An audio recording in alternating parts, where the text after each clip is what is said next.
It was past midnight on June 4th, 1943, and the darkness should have been absolute. Yet across the Texas plains, a light show unfolded that was both breathtaking and profoundly terrifying. Inside a darkened Pullman coach, itself a symbol of unexpected American luxury, a German soldier named Uniffizier Vera Burkhardt pressed a pencil to his hidden diary. The lead trembled, not from fear of his captors, but from the intellectual terror of a man witnessing the collapse of his entire worldview.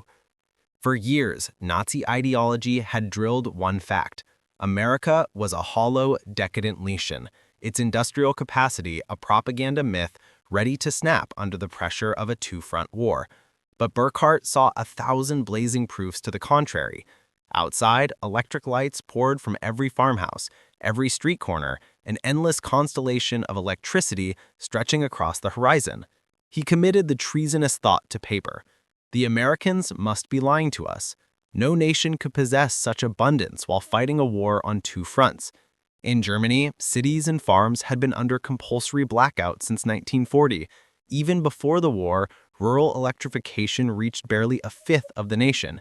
Yet here, energy flowed like water, available even to the most remote homestead.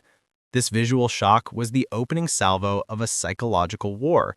The systematic demolition of Nazi conviction was about to begin, written not in battle plans, but in the overwhelming, indisputable evidence of American industrial prosperity. The journey that would fundamentally break their ideology, however, began not in the glow of electric lights, but in the dust of defeat.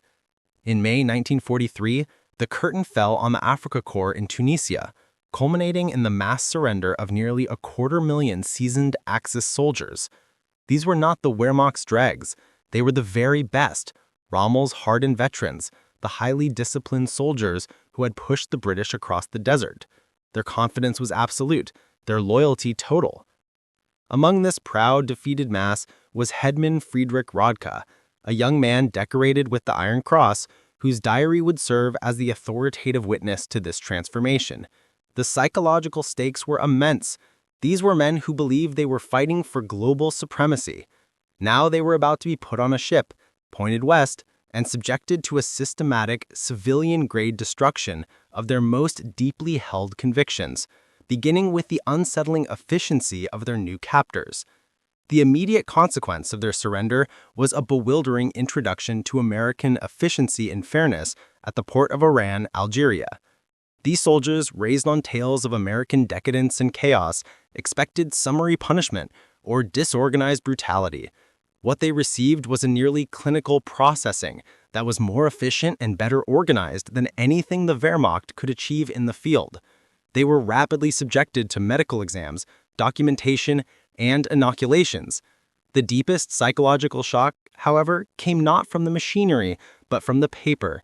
Each man was handed a pamphlet, printed in fluent German, explaining their exact rights under the Geneva Convention. This action, a meticulous, humane adherence to international law for the very men who were fighting a war of annihilation, was the first crack in their ideological armor. The Americans were not cruel. They were simply superior at organization and possessed a humanity that completely undermined the Nazi propaganda of them being uncultured, chaotic barbarians. They had mistaken humanitarian competence for strategic weakness. The shock of their humane processing was quickly followed by an even more visceral, primal revelation: the food. Nazi propaganda had depicted Americans as soft, inefficient, and on the brink of starvation, struggling to feed themselves, let alone their allies. This fantasy evaporated the moment Oberreiter Hans Neuer was handed his first prisoner meal. He later wrote that they were fed better than we had eaten in 6 months in the field. He was talking about fresh white bread, abundant butter, tinned meats, and, perhaps most shockingly, real coffee. The immediate assumption among the seasoned German veterans was that this was a temporary, cynical propaganda stunt, designed to make them compliant before the real mistreatment began. This psychological defense mechanism, the belief in the lie, was demolished when they learned the truth. The meal was not a special effort. It was the standard U.S. military ration, served casually and in great abundance, with no rationing or austerity. This was the most effective psychological trigger yet. Food is survival. Witnessing an enemy who treats limitless, high-quality food as utterly commonplace instantly disproved the core Nazi lie of German superiority and American scarcity, replacing ideological dogma with the cold, hard reality of full stomachs. The long voyage across the Atlantic was not just a naval transit, it was a floating classroom in American industrial might. These prisoners of war were loaded onto Liberty ships, vessels they knew to be essential to the Allied war effort, but whose existence defied their understanding of logistics. The script must focus on the seemingly impossible, the construction record of the SS Robert E. Peary, completed in just 4 days and 15 hours. This mind-boggling speed was the ultimate curiosity gap because it asked the soldier, how is this possible? The German military mind could only process quality and precision. It could not grasp relentless speed and scale. As they sailed, they realized this wasn't a one-off miracle. They were surrounded by thousands of identical vessels, learning that America was churning out these ships at a rate of 3 per day. This physical environment of endless, identical steel hulls became a constant, visible testament to a productive capacity that entirely eclipsed their own. The scale and momentum of the sheer, relentless industrial output was a fact more demoralizing than any naval barrage, relentlessly building the narrative toward the ultimate, unavoidable conclusion that they were fighting a global machine with unlimited fuel. The sense of awe that overcame the POWs during the transatlantic crossing was not limited to the mere existence of the Liberty ships. It was magnified by the reckless abundance witnessed aboard. These were men forged by years of strict rationing and the constant gnawing anxiety of scarcity. For them, waste was a moral and military failure. Imagine then the crushing psychological shock when they witnessed American sailors throwing away half-eaten steaks, entire slabs of butter, and even whole loaves of fresh white bread directly into the sea. This was not carelessness. It was a casual, everyday action that stunned the German veterans into silence. Feldwebel Kurt Zimmermann observed that this was done openly, without thought, because in the American mind, their supply was limitless. The contrast framed the entire conflict. Germany was desperately hoarding resources, while its enemy demonstrated such overwhelming, effortless surplus that they could afford to toss luxury items overboard. This sight was so profound that one German soldier was reportedly seen weeping over a piece of discarded bread. This moment delivered the ultimate curiosity gap. The prisoners realized they weren't just fighting a superior army, they were fighting a completely different economic paradigm, a system whose resources rendered their own sacrifice and discipline meaningless. The most unsettling revelation for the high-ranking German prisoners was not the sheer size of American forces, but the effortless and ubiquitous quality of their technology. Lieutenant Colonel Willem von Stobern, a technical and aristocratic officer, experienced this moment of devastating clarity while still on the transport ship. He had been trained to believe that advanced technology, like radar, was a precious and highly guarded resource reserved only for Germany's elite war machines. Yet he looked up and saw a sophisticated, rotating radar antenna mounted not on a prized warship, but on the bridge of a commonplace cargo vessel, a simple Liberty ship. This was the crushing truth. The Allies were treating their cutting-edge detection technology as standard equipment on a vessel produced in 4 days. It immediately shattered the myth of German technological supremacy. This was his climax of doubt, a cold, hard, professional realization. The enemy wasn't just building more, they were deploying complex technology casually and at unprecedented scale. Stobern later admitted that witnessing that single, rotating dish was the precise moment he understood that the war was already lost, not on the battlefield, but in the factory and the laboratory. His authoritative, intellectual concession gave immense weight to the emotional shocks the lower-ranking soldiers were already experiencing.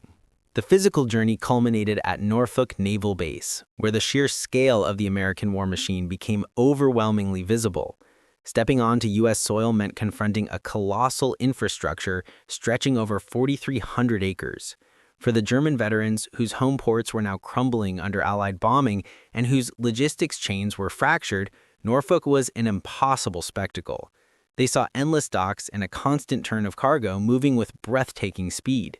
The visual scale was not abstract, it was quantifiable and terrifyingly efficient. To hammer home the shock value, historical records show that this single American port was capable of moving more freight in a single day than entire major German ports like Hamburg managed in a week.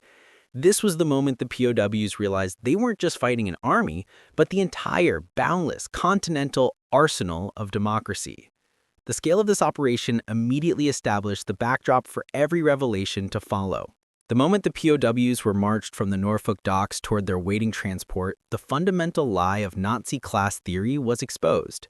Their path led them past the parking lots of the American dockworkers. Thousands of civilian automobiles, row upon row. This was an image of democratic prosperity that dealt a massive psychological blow. In the Nazi-ruled Reich, the ownership of a car was a distant propaganda dream epitomized by the perpetually promised but never delivered Volkswagen, the people's car. Car ownership was an elite privilege, a status symbol reserved for high-ranking party officials or wealthy industrialists. Yet here, in the decadent nation, the ordinary laborer, the longshoreman, the clerk, the factory hand, casually possessed this ultimate symbol of wealth and freedom. This wasn't about military production, it was about the structure of a free society. The sight shattered the core Nazi economic and class theories, which held that true national power required a stratified society built on scarcity and control. The evidence that ordinary Americans lived better than German elites was a profound, visible refutation of everything they had been taught to believe about the moral and economic superiority of the Third Reich.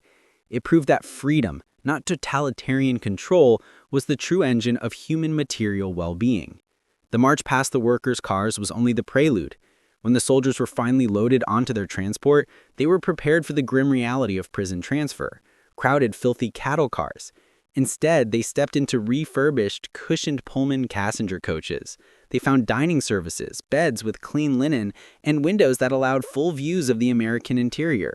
The sense of absurdity of abundance was immediate and overwhelming. Headman Friedrich Radke recorded his shock, noting, "We boarded like tourists, not prisoners." The sight of silver cutlery in the dining car was unbelievable enough, but the ultimate symbol of unthinkable luxury came during the journey. The train's internal cooling system malfunctioned. A guard actually apologized to the German prisoners for the inconvenience of a broken non-essential luxury.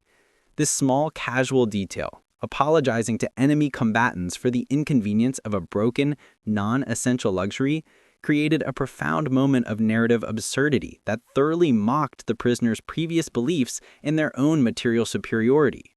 The train journey from the East Coast to the prisoner of war camps in Texas was the central engine of the ideological demolition. As the train cut across the heartland, the POW retreated to a spectacle that contradicted every tenet of Nazi belief: the sheer, indiscriminate flow of electricity. The multi-day journey was not defined by darkness, but by a river of light that seemed to mock the German policy of compulsory blackouts. Every small town, every remote farmhouse, and every factory blazed with an energy supply that appeared infinite. This wasn't just illumination, it was a revelation of ubiquitous, peacetime prosperity. The psychological impact was so severe that when Obergruppenführer was told by a guard that every American town, no matter how small, had been fully electrified since the 1920s, he flatly declared the guard was a liar. He could not reconcile this reality with the German struggle for basic resources. This section delivers relentless value through continuous, overwhelming visual evidence. The viewer, experiencing the journey alongside the POWs, understands that the Allied victory was not secured by a single weapon or battle, but a sprawling, seamless system of energy production and distribution that the Reich simply could not replicate or comprehend. This constant stream of proof shattered their last defense, the belief in German technical superiority. The endless electrical flow across the plains was shocking, but the true measure of technological superiority was revealed in the smallest, most routine stops.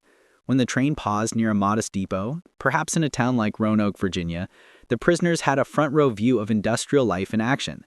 They watched as coal was loaded and water taken on, tasks that in Germany would require hours of backbreaking manual labor by large crews. Here, the work was done with effortless precision by just one or two men operating automated coal loaders and electric pumps. A task that demanded 2 hours of sweat and strain in the Reich was completed in less than 30 minutes thanks to mechanization. The German soldiers were stunned by the casual wealth of the American workers, men wearing expensive leather boots and carrying advanced tools, who treated this technological marvel as utterly commonplace. The realization dawned that America's advantage wasn't just its scale, but the fundamental, ubiquitous level of mechanized efficiency that freed up human capital and multiplied productivity in every single routine industrial task. They were fighting an enemy whose machines did the work of their men. The endless journey across the American interior, a constant bombardment of industrial reality, led the train past the true giants of the arsenal of democracy. In Tennessee, the POWs saw the Alcoa aluminum plant, a monolithic complex consuming more electrical power than entire German cities like Munich. This was aluminum, the lifeblood of the Luftwaffe, being forged at a scale that defied belief. Later, passing through Kentucky, they witnessed the Rubbertown synthetic rubber complex. German scientists, including high-ranking prisoner Oberlieutenant Erich Hoffmann, were stunned. Germany's best efforts had yielded a maximum of 120,000 tons of synthetic rubber annually, a precarious supply chain constantly targeted by Allied bombers. But here, American industry had built 4 massive plants in just 18 months, collectively producing 800,000 tons annually. This was the thematic climax, industrial. The German technical experts were intellectually forced to concede defeat, not based on propaganda, but on empirical, undeniable data. Hoffmann, recognizing the scale of production, stated that Germany had no chance. The Americans had successfully industrialized the very resources that the Reich had gone to war to seize, proving that true power lay not in conquest, but in limitless, mechanized creativity. The journey's climax of industrial revelation occurred outside Detroit at Ford's Willow Run plant.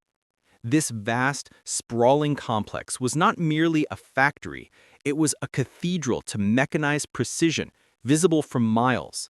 The sheer spectacle was designed to crush the will of any observing enemy. German technicians and pilots were forced to reckon with the horrifying truth that Willow Run was designed to produce a massive B-24 Liberator bomber every 63 minutes. For the Luftwaffe veterans like pilot Hutman Verley, the shock was not that the Americans could build a bomber, they knew that, but the speed and scale with which they built a machine that, in Germany, represented a monumental national effort. Verley quickly realized that the planes were not technologically inferior, they were simply built impossibly fast and in endless, relentless supply. This moment delivered the climax of war production, directly proving the futility of their war effort. They were not fighting men, they were fighting a clockwork industrial machine that replaced its losses faster than they could be inflicted. Their disbelief turned to a grudging, terrifying respect for the efficiency and unstoppable momentum of American mass assembly. The flow of industrial shock continued as the train rolled out of the manufacturing heartland and into the vast agricultural expanses of the Midwest. Crossing the Mississippi River, the POWs, many of whom were farmers' sons, were confronted by a new, horrifying scale of power, the agricultural colossus. They saw grain elevators that held more wheat and corn than the entirety of Germany's annual harvest, all moving via a seamless network of barges and freight. For Unteroffizier Karl Schmidt, a man whose life had been ruled by the precariousness of the growing season, the scale was simply not comprehensible. This was not food, this was an industrial weapon of self-sustaining, limitless supply. The revelation was delivered with devastating personal detail. Schmidt observed an American worker's lunch and noted that his sandwich had meat thicker than the soldier's weekly ration. This was the ultimate paradigm shift, scarcity to abundance. America's power was foundational, capable of feeding itself and the world without strain, all while fighting a global war. The German soldiers realized they were fighting an enemy whose capacity for life was as overwhelming as its capacity for war. The relentless visual assault on the Nazi ideology continued in the Midwest with the spectacle of the American food machine. Near Kansas City, the prisoners passed colossal stockyards, a churning vortex of livestock production. These men, who lived on strict rations that allotted roughly 200 grams of meat per week, were mesmerized by the sheer quantity of cattle and the ease with which it was processed. The contrast was driven home by the casual lunch of the stockyard workers. The POWs watched these ordinary laborers eat beef sandwiches with an almost negligent attitude towards the enormous portions. Gefreite Paul Fischer recorded the heartbreaking, immediate, visceral comparison. They ate meat like we wish we could eat bread. The truth was clear. The American system produced abundance so immense that the enemy could treat their most precious resource, meat, as a cheap, disposable commodity. This moment was the final, devastating blow to the concept of scarcity that underpinned the entire German war economy and the core of the Nazi propaganda machine. The industrial and agricultural shocks were merely the logistical proof of America's power. The true climax of humanity was reached in the prison camps themselves, specifically at facilities like the hospital attached to Camp Hearn in Texas. The prisoners, including medical staff like Dr. Friedrich Bauer, were housed in comfortable, purpose-built barracks, a far cry from the austerity and neglect they expected. But the most profound moral shock came from the treatment of the sick and wounded.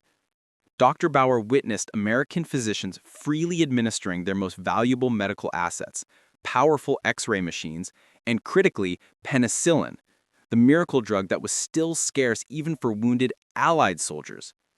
Bauer, whose own comrades had often died from infections due to chronic supply shortages, was overwhelmed by the fact that the Americans were using their most advanced medicine freely and without hesitation on their enemies. This revelation shifted the entire focus. The Americans were not just industrially superior, they were morally superior. The commitment to the tenets of the Geneva Convention, even at a cost, demonstrated a democratic value system that transcended the brutal pragmatism of the Nazi state. This was the moment the prisoners began to believe the truth was not just about what America produced, but why it produced it: freedom and respect for human life. The ultimate moral and military collapse of the Nazi cause arrived simultaneously, triggered by two devastating news reports the prisoners received while in American custody. First came the final logistical evidence: the news of D-Day. The sheer impossible scale of the Normandy invasion, with 6,000 ships and 11,000 aircraft, confirmed the Americans could not only build relentlessly, but deploy with breathtaking, overwhelming force. This confirmed the military war was lost. But the final, most profound thematic climax, moral, came when the American guards were ordered to screen captured film footage of the recently liberated concentration camps. The men who had endured every industrial shock and held on to the belief that they were fighting for an honorable cause now witnessed the true, monstrous core of the Reich. This was not propaganda. The sheer, undeniable horror forced a moral reckoning. Headman Walter Schmidt articulated the profound moral devastation. We discovered we were tools of criminals. We found that we were the barbarians. The Nazi cause was utterly demolished, militarily, economically, and finally, morally. The demolition of Nazi ideology, fueled by industrial shock and moral collapse, was immediately followed by a conscious effort to build a replacement, a foundational belief in democracy. The American military recognized the profound transformation occurring within its captive population and initiated the post-1944 re-education program. Over 40,000 POWs were enrolled in structured courses designed to showcase the practical, lasting value of freedom and democracy. They were subjected to a barrage of American culture and history, attending lectures given by respected U.S. academics from institutions like Stanford and Chicago.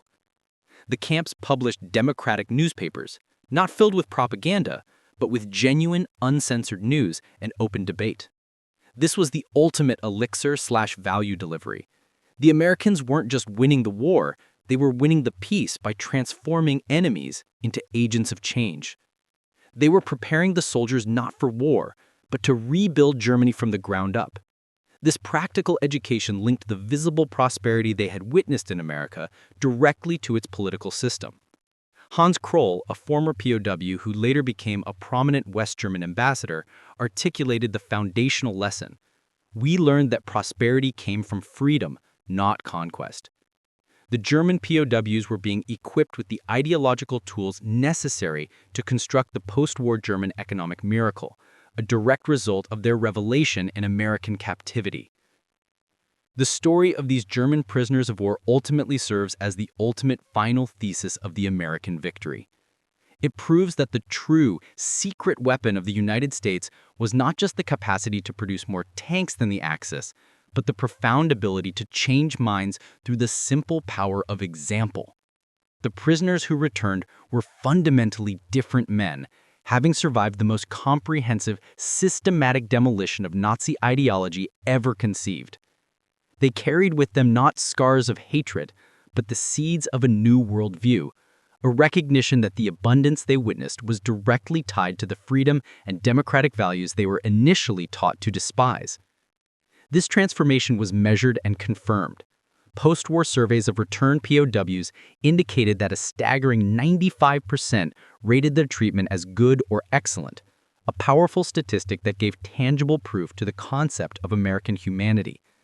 They were living proof that victory could be won not through destruction, but through demonstration, and not through propaganda, but through prosperity.